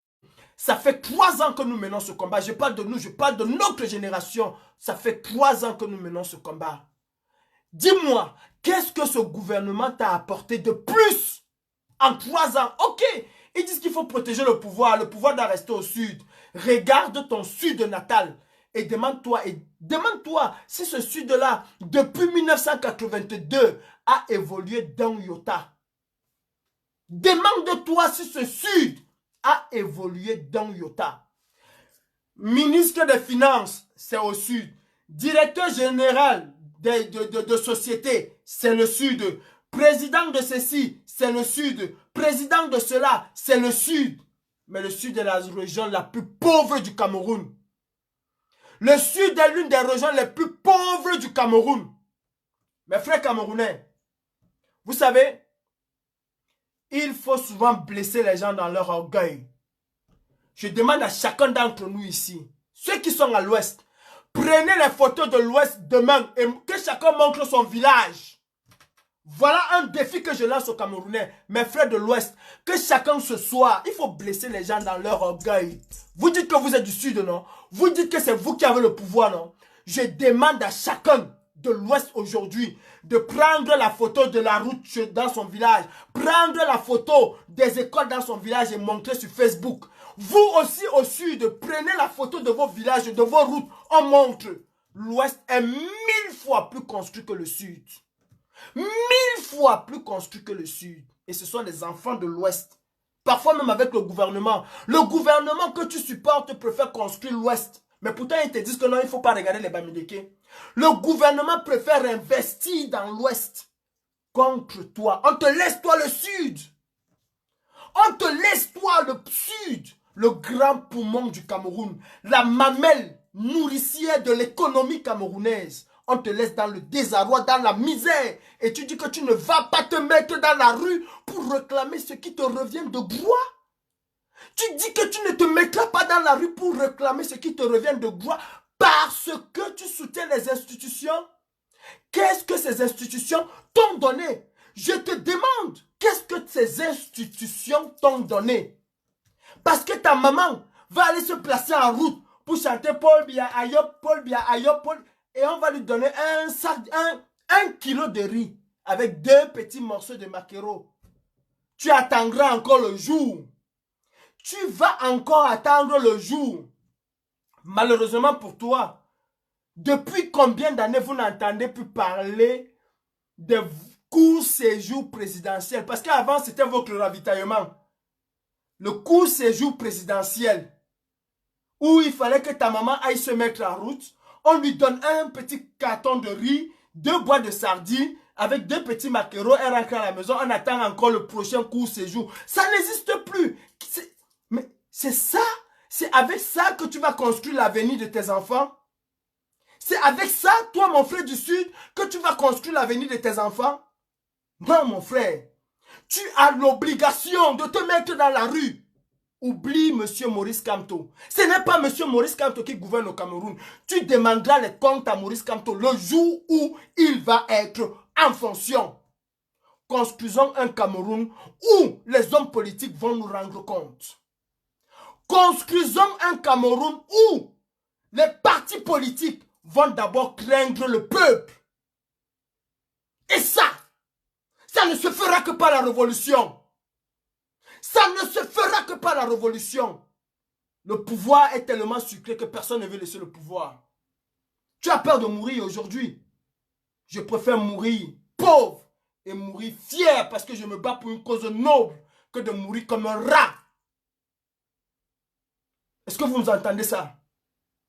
Battons-nous tous ensemble pour l'avenir de nos enfants, de nos petits-enfants. Qu'est-ce que vous ne comprenez pas, mes frères? Le monde entier a les yeux rivés en Afrique. Et le Cameroun fait partie des pays les mieux placés en Afrique. Sur l'équateur. Et vous savez tous que la zone équatoriale, que ce soit la zone équatoriale africaine ou sud-américaine, c'est l'une des zones les plus riches au monde. Dieu a doté cette zone de tout. Les Européens sont en train de, vouloir investir et s'installer en Afrique. Et nous, les Africains, nous sommes incapables de voir le gisement énorme sur lequel nous sommes assis, notre pays, le Cameroun, qui est une richesse énorme. Mais on préfère laisser les autres s'accaparer de cette richesse-là, se partager cette richesse-là devant nous. Et on est là, on dit toujours que non, les institutions, ou qu'on attend que Paul Biya va mourir. Paul Biya va mourir, un autre Paul Biya prendra le pouvoir. Et ils sont déjà en train de se battre pour prendre son pouvoir devant nous. Devant nous. Devant nous. On est là, on regarde. Et tu vas me dire que tu es du Sud? Montre-moi que tu es du Sud. Et je vais laisser ce combat. Fais libérer Mendozé. Fais libérer Mendozé. Je veux voir quelqu'un du Sud qui a les couilles. Quelqu'un qui porte 2 testicules se lever et dire à Paul Biya ses 4 vérités. Paul Biya libère, comment il s'appelle? Libère Gervais Mendozé. Comme vous avez eu ces couilles-là de vous mettre, comment je vais dire, devant vos écrans et insulter Kamto. Vous avez eu les mêmes couilles. Mais prenez les mêmes couilles et sauvez la vie d'un digne fils Ekan. Ah oui, mes frères. Disons-nous les vérités. Parlons-nous vivants. Parlons-nous vivants. Tu ne sors pas parce que c'est un Bamileke qui va être au pouvoir? Tu es sérieux dans ce que tu dis? Tu as pensé à l'avenir de tes enfants? C'est toi le bêtis qui me regarde, toi, je ne vais même pas dire le bêtis, toi mon frère et quand qui me regarde, c'est toi qui envoie ta fille, ton fils à l'école. Pourquoi tu l'envoies donc à l'école? Mais tu sais très bien, tu es bien consciente ou conscient qu'une fois qu'il aura les diplômes, il va encore falloir que soit toi la maman, tu ailles te prostituer. Parce que ça, c'est de la prostitution. Tu offres tes faveurs parce que tu veux obtenir en retour quelque chose. C'est de la prostitution. Tu vas aller te prostituer pour qu'on prenne ton enfant dans un bureau. Non seulement celui qui va monter sur toi, va aussi monter sur ta propre fille. Parce qu'il va lui donner un petit poste. Un petit poste. Il va monter sur la mère, il va monter sur la fille. Il va même monter sur le frère. Juste pour un petit poste. Et tu es conscient, tu ris. Tu dis que Paul Biya, aïe, tu as détruit ta vie, tu as détruit ta famille. Pour un poste de combien? De 35 000? De 50 000? Et tu es fier. Le Camerounais aujourd'hui serait à 100 000. 6 000 au Cameroun serait à 100 000. C'est possible. C'est possible. Non, tu dis que non, je ne me bats pas parce que c'est Kamto. Je ne me bats pas parce que c'est Kamto. Non, mes frères. Non. La révolution, nous devons, chaque Camerounais, inscrire ça dans notre tête. Oui, nous devons inscrire cela dans notre tête. C'est une obligation. Nous devons passer par cette révolution pour changer les choses en profondeur au Cameroun. Personne d'autre ne viendra le faire à notre place. Vous êtes là, je sais que tous les Camerounais ont envie que Paul Biya s'en aille et son système. On ne fait pas d'omelette sans casser les œufs. Tu ne peux pas récolter le manioc sans l'avoir sémé. Impossible. Tu ne peux pas couper un régime de plantain sans l'avoir planté, sans avoir planté le rejeton. Tu ne peux pas vendre le café sans avoir planté un café, entretenu ce café-là. Tu ne peux pas avoir une cabosse de cacao sans avoir planté le cacaotier chez toi. C'est impossible. Tu ne peux pas. Mais tu ne peux pas. Pour pouvoir manger, il faut travailler. Dieu a dit, tu mangeras à la sueur de ton front. If you never work, you not forget no nothing. Dieu a dit que tu mangeras à la sueur de ton front. Mon frère, est-ce que tu es réduit à casser une boutique parce que tu vas voler les parles G, parce que tu vas voler la mayonnaise, écraser, lécher la mayonnaise? Est-ce que tu es réduit à cela? Je vais vous rappeler que le cacao est une manne financière inestimable. Ce n'est pas parce que tu es planteur que tu penses que ta vie ne vaut rien. Ma grand-mère était cultivatrice. Misodi Inado. Elle était cultivatrice, mais elle était une femme riche. Nous voulons encore l'ONCPB au Cameroun. Nous voulons l'ONCPB au Cameroun. J'ai vu un Sardina l'autre jour faire un post. Dit que après le Cameroun, l'Éthiopie a aussi son usine de montage des tracteurs. Ce qu'il a oublié de dire, c'est qu'au Cameroun, on a planté l'usine, on a planté les tracteurs. Depuis là, on attend récolter les tracteurs, on ne voit pas. On a planté les tracteurs. Depuis, on attend récolter, on ne voit pas. Vous vous dites, enfants du Sud, quand vous avez les dignités du Sud qui volent jusqu'aux tracteurs pour aller mettre dans leur propre maison, les tracteurs qui allaient servir à une gic, bon à la communauté, ils volent pour aller mettre dans sa propre maison. Et vous dites que vous êtes du Sud. Regardez le Sud. Je demande à chaque Camerounais de l'Ouest. Je demande à chaque Camerounais de l'Ouest. C'est aussi par les images que nous allons conscientiser les Camerounais et faire sortir les Camerounais. Vous avez vu mon frère Jean Crépin Nyamsi. Aujourd'hui, il est devenu fou Parce qu'il a vu l'hôpital. L'hôpital de son Yabassi natal. Il a vu l'hôpital. Titi Pierre de Yabassi, Moukoko Mbonjo de Yabassi, Samuel Motet de Yabassi. Yabassi contre les sommités. Il n'y a même pas l'hôpital. Et c'est comme ça que nous devons traiter ces gens-là. Que chacun filme son chez lui. Il met sur les réseaux sociaux. Pendant qu'on montre Yabassi qui est en train de tomber, tu montres Bafang qui est en train de briller. Ça va les blesser dans leur orgueil. Et ils vont nous retrouver dans la rue. Veut ou pas. Veut ou pas. Arrêtez avec vos histoires de écans. Que les écans vous montrent qu'ils sont capables, qu'ils sont solidaires, qu'ils font sortir Gervais Mendoza. Que les écans vous montrent qu'ils sont solidaires, qu'ils font sortir Gervais Mendoza. Chaque Camerounais doit mettre sa région, doit filmer les routes de chez lui, montrer. Et je vous dis, Camerounais, l'Ouest est 1000 fois plus construit que le Sud. Ah, je peux vous assurer. Et je vous dis encore quelque chose. Excusez-moi. Je vous dis encore quelque chose. Si l'Ouest était une petite ville, c'est qu'il n'y a aucune ville en Afrique qui dépasse l'Ouest. Parce que l'Ouest a des châteaux, l'Ouest a des routes, l'Ouest a des hôpitaux, l'Ouest a tout. Mais comme ils sont éparpillés, c'est pour ça que vous ne voyez pas. Mais si l'Ouest était une petite ville, même Dubaï, Dubaï devait peut-être dépasser l'Ouest avec les gratte-ciel. Ah oui. Regardez Yaoundé. Mais vous avez l'impression d'être, je ne sais pas, à Kousseri.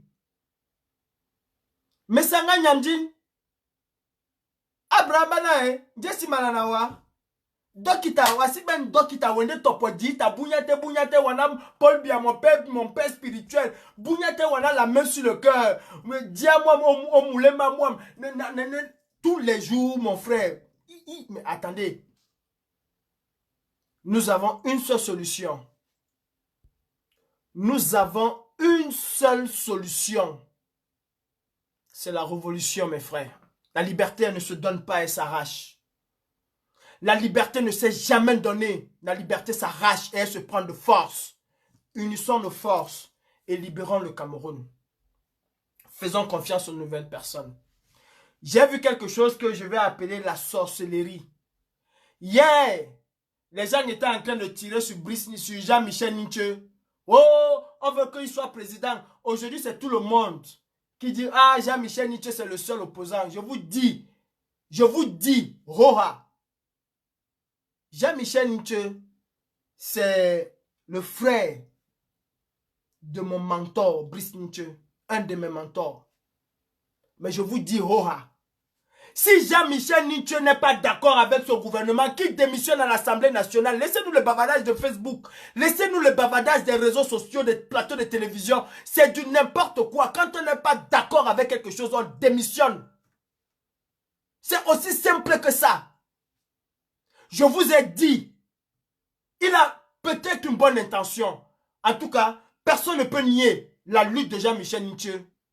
Mais à un moment, on ne peut plus continuer à soutenir un parti qui plonge le Cameroun toujours vers le bas. Et le SDF plonge le Cameroun vers le bas, y compris ni John Frundi. Jean-Michel Ninche, en tant que combattant des droits au Cameroun, de la liberté au Cameroun, personne ne peut le lui enlever. Mais il est dans un mauvais parti. Jean-Michel Ninche, tu es un homme pour qui j'ai du respect. Tu m'as fait sortir au Cameroun.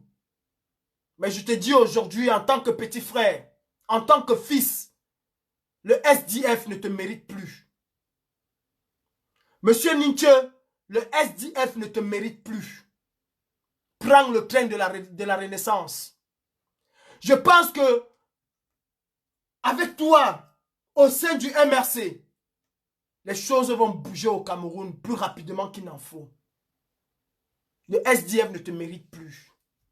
Depuis qu'il y a la crise au Nozo, quel est le député SDF qui a fait quoi que ce soit? Vous attendez quand ils attendent la dernière séance parlementaire pour commencer à crier, oh, on veut que vous mettez ça à l'ordre du jour. Pourtant, chaque jour, il y a des séances. Si normalement le SDF était une véritable force d'opposition au Cameroun, elle ne serait même pas entrée à l'Assemblée nationale. Tant que le problème anglophone ne serait pas mis à l'ordre du jour, les députés SDF auraient boycotté toutes les séances. Je dis bien toutes les séances. Laissez-nous vos affaires de machin que vous parlez là. On a live order, on a tin. That one I don't want coach, I don't come for coach. Laissez-nous tous vos affaires que vous racontez. Si le SDF avait pour souci le problème du nord et du sud-ouest, même avec seulement 2 députés, ils allaient exiger que tant que vous ne mettez pas nos députés, ne participent pas à la mascarade, bon, aucun député SDF ne mettra ses pieds à l'Assemblée nationale. Aussi longtemps que vous n'allez pas mettre l'ordre du jour, sur l'ordre du jour, le problème anglophone. Qu'est-ce qu'ils font? Qu'est-ce qu'ils font? Rien du tout. Rien du tout. Alors mon père Jean-Michel Nche, ce n'est pas un parti qui intéresse encore les Camerounais. Et ça, vous le savez. Ça, vous le savez. Je vous dis, il n'y a plus aucun parti d'opposition au Cameroun. Ça n'existe plus. Que quelqu'un ne se réveille pas aujourd'hui comme si c'est aujourd'hui qu'il s'est rendu compte qu'il n'y a plus aucun. Il n'y a plus aucun parti d'opposition, pardon, au Cameroun aujourd'hui là. Ça n'existe plus. Ça n'existe plus. Le SDF, c'est la femme, la coépouse de Chantal Biya. J'ai dit bien le SDF, c'est la coépouse de Chantal Biya. C'est la prostituée du RDPC. PCRN, troisième coépouse du RDPC. Pas de Chantal. Chantal Biya n'a qu'une seule coépouse aujourd'hui. Troisième, PCRN. Issa Choroma Bakari, RDPC. Bello Bouba Montapioka. Vous comprenez d'abord le nom de quelqu'un. Bello Bouba, my own Gary. On a dit c'est dans l'icône son Gary, on a dit c'est Naoti. Bello Bouba Montapioka, c'est le RDPC. MDR, c'est le RDPC. ANDP, c'est le RDPC. Vous attendez quoi des partis politiques au Cameroun? Qu'est-ce que vous attendez de ces partis politiques? Aucun parti politique ne va changer les choses au Cameroun. C'est nous les Camerounais. Et mes frères, préparons-nous dans la révolution. Préparons-nous, prépare-toi mon frère. Et je vais vous dire pourquoi, moi Calibri, je peux me tromper, je n'ai pas la science infuse. Je peux me tromper. Mais je vais vous dire, pourquoi est-ce que les Camerounais ne se lèvent pas? Parce que les gens font beaucoup d'amalgames.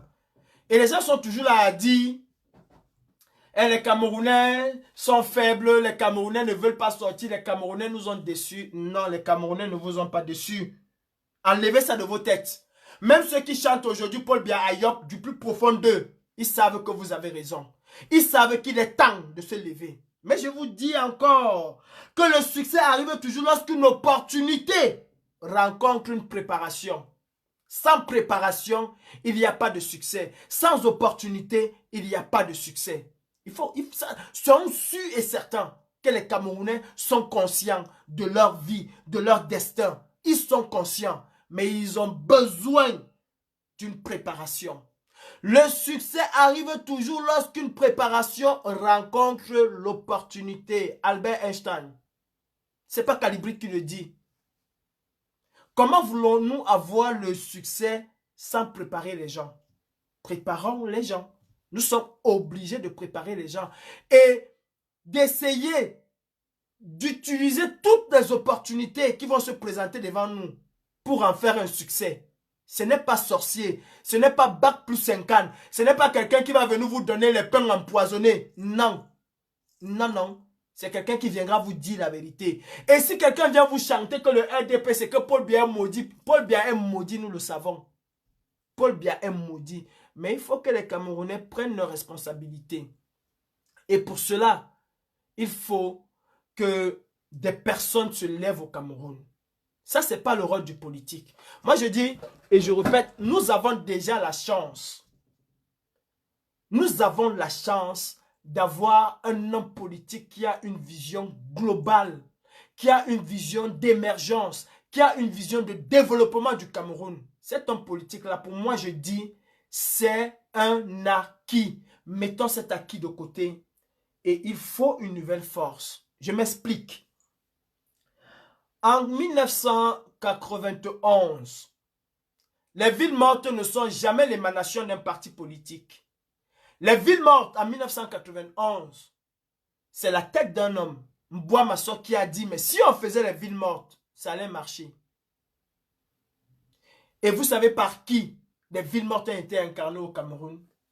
Les villes mortes ont été incarnées au Cameroun par l'Apiro de Banga. Ce monsieur avait une capacité de dire aux Camerounais, fermez vos boutiques, et les Camerounais fermaient. Les villes mortes ont été incarnées par l'Apiro de Banga. J'étais petit, mes frères. Beaucoup d'entre vous n'ont pas vu la marche verte qu'il y a eu au Cameroun. La marche verte est quittée de l'école publique, de la salle de fête, et elle est passée jusqu'à la vallée Mangabel, pas la vallée Mangabel. Comment on appelle la vallée là? La vallée Bessengue. Mon frère, quand tu te mettais à la vallée Bessengue, je dis, hein, quand tu te mettais à la vallée Bessengue, tu regardais vers l'école publique là, oui, c'est l'école publique, vers la salle de fête. C'était noir de monde. Tout ce que tu voyais, c'était les branches de comment on appelle ça? En fait, c'était les branches vertes que tu voyais. Tu ne voyais même pas les gens. Parce que les gens venaient écouter l'apéro de Banga. Et c'est pour cette même raison. Et je vous ai déjà dit que le gouvernement du RDPC, c'est un gouvernement qui broie les gens. C'est pas pour rien que ce même gouvernement a utilisé, paix à son âme, l'apéro de Banga pour vouloir casser les villes mortes. Et là, moi, j'étais présent. Hein. J'étais présent. Ce qui avait sauvé l'apéro de Banga, c'était la Citabac de James Onobiono. Parce que quand l'apéro monte sur le gradin, commençait à dire aux gens que non, il faut arrêter les villes mortes, les gens là sont en train de faire ceci. Mais on a failli, l'apéro que les gens adoraient, que les gens aimaient, les gens ont failli bouffer l'apéro. L'apéro a fui pour se réfugier à l'intérieur de la Citabac. Et la Citabac en a pris un coup. Parce qu'à défaut de trouver l'apéro, les gens ont massacré la façade de la Citabac. J'ai dit qu'on a massacré la façade de la Citabac. Alors, les Camerounais sont prêts. Ils savent dans quelles conditions ils vivent. Mais on a besoin de quelqu'un au Cameroun qui va porter cette jeunesse. On a besoin de quelqu'un au Cameroun qui va porter cet espoir-là. Oui, on en a besoin. En mille hommes politiques. Et ce n'est pas pour rien que ces gens ont tué, ont assassiné Charles Ateba Eyene. Ce n'est pas pour rien. Parce qu'ils ont compris que Charles Ateba Eyene avait la même vision que l'apéro. Ils ont compris que Charles Ateba Eyene avait l'aura que l'apéro avait. Ils ont compris que Charles Ateba Eyene était dans le cœur de tous les Camerounais. C'est la raison pour laquelle ils se dressent tous contre le président Kanto. Parce qu'ils ont compris que le président Kanto a cette aura-là. Mais ce n'est pas son rôle. Si on veut croire que c'est le rôle du président Kanto, de monter les gens, de les monter, de monter la pression. Non, le président Kanto vient quand c'est fini. Il doit avoir des gens qui vont monter la pression. Et ça, c'était du lapiro. Monter la pression. Vous savez, le peuple est comme le champagne. Le peuple est comme une bouteille de champagne hermétiquement fermée. Quand on monte, quand on secoue le champagne, il y a des bulles. Et ces bulles-là ont besoin d'être libérées. Ces bulles-là ont besoin d'être libérées. Ce qui fait que quand on décapsule, quand on enlève le bouchon, ça va dans tous les sens. Et ça, nous avons besoin de ça au Cameroun. Nous avons besoin de quelqu'un qui va secouer le peuple comme une bouteille de champagne. Et quand on va libérer les bulles, ce champagne-là va tout enlever de mauvais. Et il y a des Camerounais qui sont capables. Il y a beaucoup de prisonniers du MRC qui sont en prison, qui ont cette aura-là, mais peut-être qu'ils ne le savent pas. Le peuple camerounais est prêt. Parce que chacun d'entre nous, vous n'allez pas expliquer à un Camerounais comment il vit. Vous n'allez pas expliquer à un Camerounais comment il vit. Mes frères, je vous dis, je vous mets au défi de me montrer un peuple qui s'est levé seul. Je vous mets au défi. Celui qui me dit le peuple qui s'est levé seul, je mets 200 euros. Montrez-moi un peuple qui s'est levé seul. Qui s'est levé un matin seul comme ça là. Montrez-moi un seul peuple monde qui s'est levé un matin. Ils ont décidé que demain matin, on arrête tout le pays. Montrez-moi un seul. Je vais lire les commentaires. Mais montrez-moi un seul. Attendez. Ouf, je n'arrive même pas à voir tous les commentaires. Montrez-moi un seul peuple qui s'est levé un matin tout seul. Que nous, aujourd'hui, là, on veut notre pouvoir. Non. Il y a toujours eu une personne qui a entraîné le peuple. Il y a toujours eu une personne qui n'a même rien à voir avec le politique. Je vais prendre des exemples récents là. Au Soudan, c'est une jeune fille, c'est une jeune étudiante qui a porté le Soudan sur elle. Ce n'est pas le politique. Ailleurs, c'est les membres de la société civile. Mais les membres de la société civile au Cameroun sont des corrompus.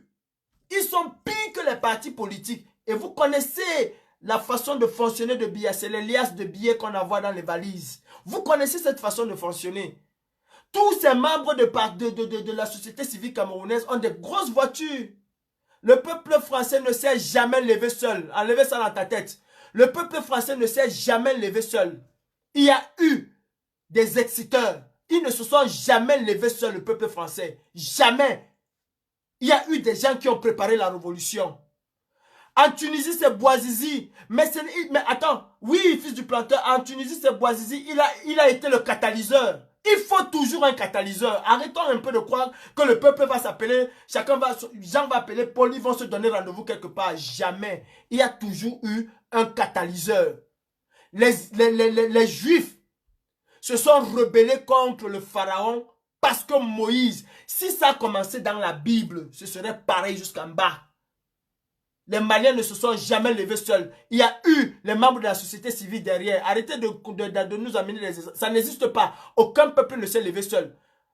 Un peuple qui se lève seul, ça veut dire que ils ont pris leur téléphone. Jean-Paul, demain matin, on se retrouve à tel endroit. Non. Et même quand c'est le cas, comme ce fut le cas avec les Égyptiens, c'est parti de Facebook. Il y a eu quelqu'un qui a excité le peuple à sortir. Il y a toujours quelqu'un qui doit exciter le peuple à sortir. Mais dire que les Camerounais vont se lever tout seuls, non, ça ne peut pas arriver. Pardon, ça ne peut pas arriver. Ça ne peut pas arriver. Jamais. Je dis, les Égyptiens étaient en souffrance. Les Juifs étaient en souffrance en Égypte. Si on veut se baser sur l'histoire de la Bible avec Moïse, hein, les Juifs étaient là. Ils étaient forts. Très forts même. Mais ils n'ont jamais eu le courage. Pourtant, ils savaient bien qu'ils vivaient dans la souffrance. Ils savaient dans quoi ils vivaient. Ils n'ont pas eu le courage. C'est quand Moïse est arrivé. Et je vais vous dire que Moïse, ce n'est pas parce qu'il est arrivé que Pharaon lui a dit pas avec les Égyptiens, avec les Juifs. Non. Moïse même a battu. Il s'est battu avec la force divine. Tous les 7 péchés d'Égypte là. C'est ça qui a poussé Pharaon à dire que ok, prends-les, tu pars, tu m'as gagné. Prends-les, tu pars, tu m'as gagné. Mes frères camerounais, il faut une révolution au Cameroun. Et si il faut tout casser pour recommencer, on va tout casser et on va recommencer. Si la police s'interpose entre nous et ce que nous voulons, libérer le Cameroun, ce qui est sûr, c'est que nous allons aller à l'affrontement. Je n'appelle personne à aller taper sur la police. Hein. La police doit savoir quel est son rôle. Et le peuple doit savoir quel est son rôle. Si la police s'interpose, nous sommes obligés de nous défendre. Mais il n'y a jamais d'omelette sans casser des œufs. Si vous ne brûlez pas un ministère pour donner le coup d'envoi, il n'y a rien qui va se faire. De toutes les façons, il faut casser quelque chose avant de reconstruire cette chose-là. Et surtout en dictature. Sois combattant. Moi, je ne suis pas combattant, je suis activiste. Toi, au Cameroun, tu peux être combattant. Alors, sois combattant. Sois combattant, mon frère, au Cameroun, et libère ton pays. Sois combattant et libère ton pays. Libère ton pays. Personne ne viendra libérer ton pays à ta place. Personne ne viendra libérer ton pays à ta place. Et toi, mon frère Ekan, montre-moi aujourd'hui là que tu as le power, que le Cameroun c'est pour vous. Arrêtez de dire, viens ici au pays, on va te faire, tu vas lire. Viens, on t'attend à Yaoundé. Vous avez un plat bien précis devant vous. Libérez Mendoza et fermez ma bouche. Libérez Mendoza et fermez ma bouche. Narcisse Barga, Atebankou, Marie Poum Poum, Guylaine Chapuis, tous ces gens-là, libérez. Arrêtez de dire qu'il est voleur. Arrêtez de dire qu'il est voleur. Il n'est pas plus voleur que le ministre de la Santé qui a détourné les sacs de riz et 100 milliards. Il n'est pas plus voleur qu'Ongongo. Il n'est pas plus voleur que celui qui a acheté le sac de ciment à 4 000 et qui revend à l'État à 16 000. Il n'est pas plus voleur que eux. Peut-être lui, il a volé 2 milliards ou 3 milliards ou 4 milliards. Les autres ont volé des centaines de milliards. Je préfère suivre celui qui a volé 100 milliards que de suivre celui qui a volé 2 milliards. Nous devons faire le sagat avant que le pire n'arrive. Parce que ces gens sont en train de sortir les couteaux. Vous avez compris cela qui dit qu'on a tué son frère, non? Vous avez compris, non? Mes frères, je vous souhaite une très bonne soirée. Une très bonne soirée. Chacun doit mettre dans sa tête que c'est la révolution. C'est le Roha. La liberté ne se donne pas. Elle s'arrache. La liberté ne se donne pas. Si vous dites que Mendoza c'est un voleur, arrêtez aussi Ngamou Missi qui vole l'argent de route, il met dans ses poches. Arrêtez Ngamou Missi. Les Bamileke se sont battus, comme vous dites les Bamileke là. Ils ont envoyé Yves-Michel Fosso qui se soigne au Maroc, aux frais de l'État. Mais dites-moi un peu si vous les écancres, je n'insulte pas la communauté écancre.